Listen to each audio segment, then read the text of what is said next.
Maybe this is the last question. What's your, since this is your first, visit to Oman, what's your impression about Oman and the people in Oman and the situation in Oman, and what's your, Well, let me be very frank. First of all, Oman is a beautiful country. It has its own challenges, of course, but an absolutely beautiful country, well-disciplined people, conservative, moderate, inviting, warm, resourceful, very clean. However, unfortunately, most of the knowledge that we Muslims in America have received about Oman and the Ibadi perspective has come from Saudi Arabia or Egypt or other Gulf states, and I would say 90% of our information has come from there, through their books, through their scholars, and may Allah reward them for whatever they are doing correctly. May Allah reward them for their preservation of the Haramain. May Allah reward those scholars for imparting knowledge in the Aqidah to Muslims around the world. However, I can say they have planted in the minds of the Muslims of the world that the people of Oman and the Ibadi perspective and their scholars, that they're somewhere between the Khawarij and Shia.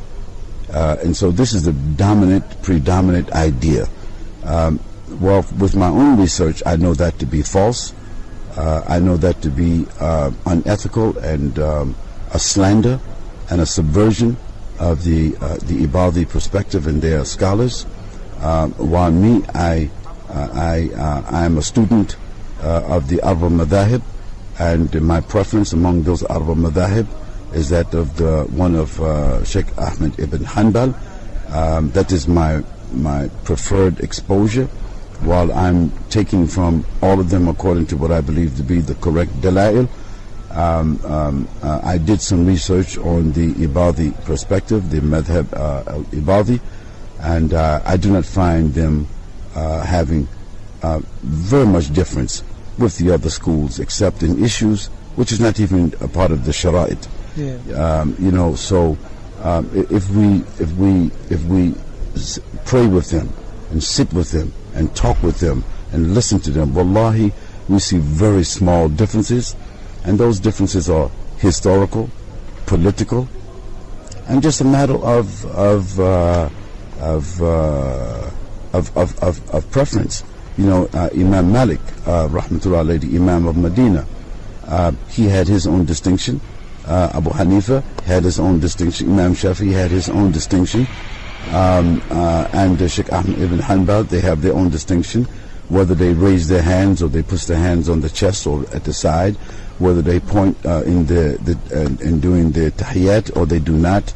These are all furu', these are small things. If you do it or you don't do it, it does not invalidate the prayers or the worship.